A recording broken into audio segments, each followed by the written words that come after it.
요즘 이마트 이야기 좀 해볼까 합니다. 솔직히 이거 제가 몇 달 전만 해도 관심도 없었던 종목인데 최근에 정부랑 쿠팡이랑 싸우는 거 보면서 생각이 좀 바뀌었거든요.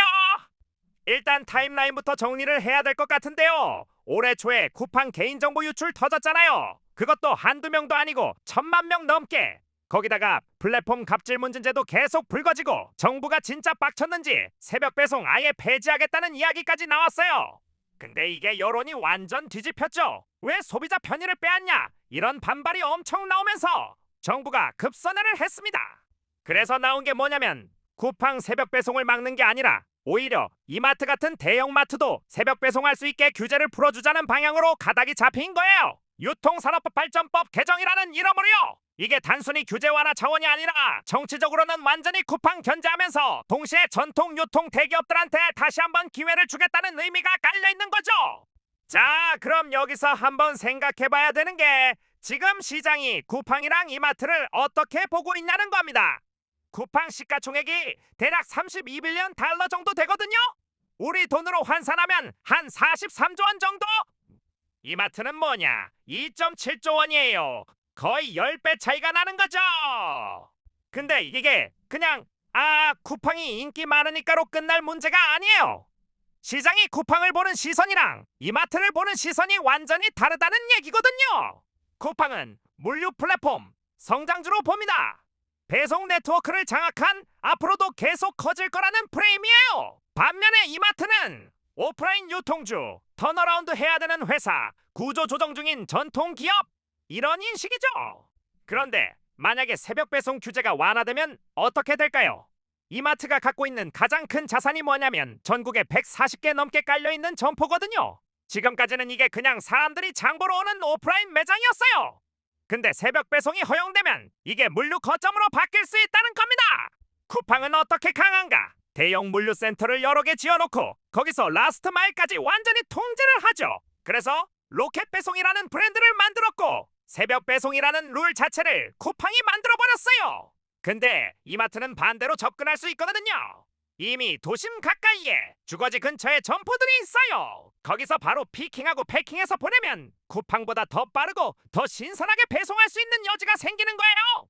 물론 이게 말이 쉽지 실제로 하려면 엄청난 작업이 필요합니다. 점포를 물류 거점으로 바꾼다는 게 그냥 배송 트럭 몇 대 더 사면 되는 게 아니거든요. 점포 안에서 피킹 동선을 어떻게 짤 건지, 패킹 공간은 어디에 만들 건지, 재고 정확도는 어떻게 관리할 건지 이런 것들을 다 설계해야 돼요. 게다가 SSG닷컴이라는 온라인몰도 이미 있는데 거기랑 어떻게 교통정리를 할 건지도 큰 숙제죠. 여기서 제일 중요한 건 뭐냐면 단순히 허용된다는 것만으로는 게임 체인저가 안 된다는 겁니다. 쿠팡이 왜 강한가요? 배송 품질이 일정하고 고객 경험이 믿을만하니까요. 새벽에 시켜놨는데 늦게 와. 신선식품 시켰는데 상했어. 품절이라서 대체 상품 보냈는데 이상한 거 와. 이런 일이 한두 번만 터져도 오히려 브랜드 이미지만 까이는 겁니다. 그래서 이마트가 진짜 이걸 제대로 하려면 새벽 배송을 시작하기 전에 준비를 엄청나게 해야 돼요. 일부 거점 점포부터 파일럿을 돌려보고 물류 프로세스 완전히 검증하고 CS 대응 체계 갖추고 그 다음에 확장해야 되는 거죠. 성급하게 우리도 새벽 배송합니다 하고 광고부터 때리면 오히려 역효과 날 수 있어요. 근데 저는 이마트가 이걸 못할 회사는 아니라고 봐요.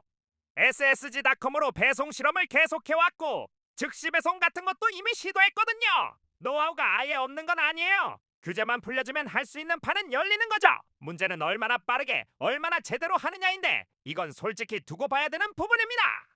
자, 그럼 투자 관점에서 한번 생각해 볼게요. 지금 이마트가 2.7조 원이라는 시총을 받고 있는데 만약에 새벽 배송이 본격화되면 시장이 이 회사를 어떻게 평가할까요? 지금은 완전히 오프라인 유통주로 보잖아요. 근데 새벽 배송이 자리 잡으면 도심 거점 물류주로 프레임이 바뀔 수 있어요. 그러면 멀티플 재평가가 들어올 여지가 생기는 거죠. 여기서 The bull 제가 case shows 시나리오를 strong growth. 3개 The 정도 base 그려볼 수 cases are 있을 것 expected path. 같은데요. The bear case 첫 번째, 불 케이스. 모든 게 잘 풀리는 경우에요. 법 개정이 깔끔하게 통과되고 조건도 별로 안 붙고 이마트가 수도권부터 시작해서 광역시로 새벽 배송을 빠르게 확장합니다. 배송 품질도 잘 나오고 고객들 반응도 좋아요. 그러면 시장이 쿠팡 독주를 견제할 수 있는 플레이어가 생겼네. 이렇게 보기 시작하는 거죠. 그러면 2.7조에서 한 5조, 6조까지도 갈 수 있다고 봅니다. 옵션 가치가 붙는 거예요. 두 번째, 베이스 케이스.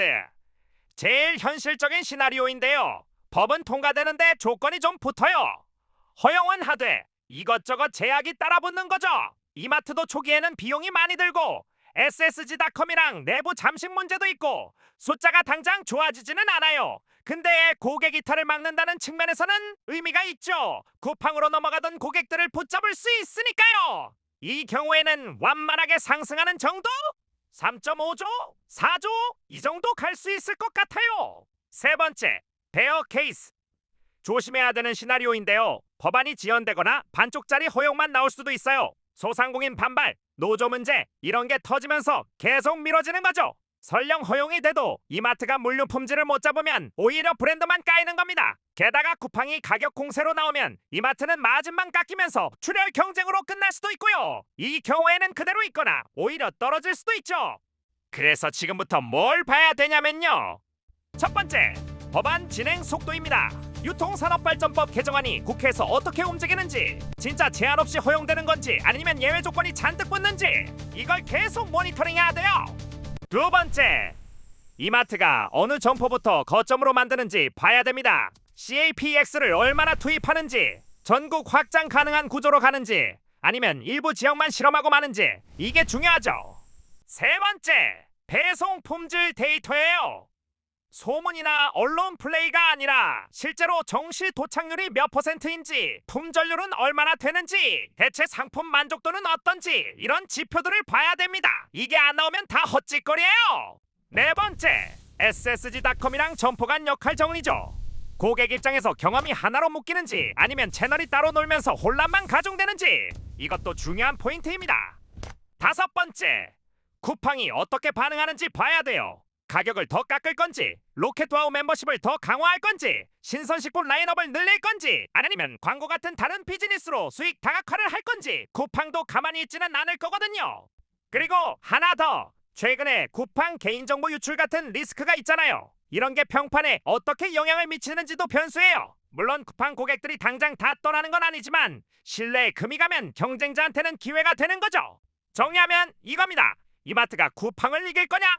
솔직히 아닐 확률이 높아요. 쿠팡은 이미 너무 앞서갔고 배송 네트워크도 탄탄하고 고객 락인도 강하거든요. 근데 질문을 바꿔볼게요. 이마트가 쿠팡이 만든 룰에 제대로 참전할 수 있느냐? 이건 다른 문제예요. 지금까지 이마트는 새벽 배송이라는 게임 자체에 참여를 못했어요. 규제 때문에. 근데 이제 그 규제가 풀릴 가능성이 생긴 거잖아요. 참전 티켓을 받는 거죠. 티켓을 받았다고 우승하는 건 아니지만 적어도 경기장에는 들어갈 수 있는 거예요. 그리고 이마트가 갖고 있는 점포라는 자산을 단순히 오프라인 매장이 아니라 도심 물류 거점으로 제대로 활용할 수 있다면 그건 쿠팡한테도 무시 못할 위협이 될 수 있어요. 특히 신선식품 같은 카테고리에서는 더 그렇죠. 근접성이 곧 경쟁력이니까요. 그래서 저는 이마트를 지금 당장 강추한다. 이런 건 아니에요. 근데 2.7조라는 시총이 만약에 새벽 배송 옵션 가치가 전혀 반영 안 된 가격이라면 그건 좀 저평가 아닌가 싶은 거죠. 특히 정치권이 쿠팡 견제에 꽂혀 있고 규제 완화 모멘텀이 살아있는 지금 타이밍이 적어도 한번 지켜볼 만한 구간은 되는 것 같아요. 물론 리스크도 있습니다. 법이 안 될 수도 있고 돼도 반쪽짜리일 수도 있고 이마트가 실행을 못할 수도 있어요. 근데 투자라는 게 원래 불확실성에 베팅하는 거잖아요. 확실한 건 이미 주가에 다 반영돼 있고요. 제가 보기엔 지금 이마트는 옵션이에요. 새벽 배송이라는 옵션, 이게 행사될 수도 있고 안 될 수도 있는데 지금 가격이 그 옵션을 충분히 반영하고 있냐? 저는 아니라고 보는 거죠.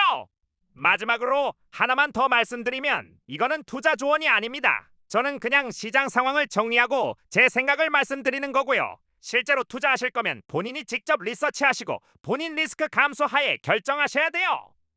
근데 적어도 이마트 차트 한번 보고 법안 관련 뉴스 알림 켜놓는 건 나쁘지 않을 것 같네요. 앞으로 몇 달이 꽤 재미있을 것 같거든요.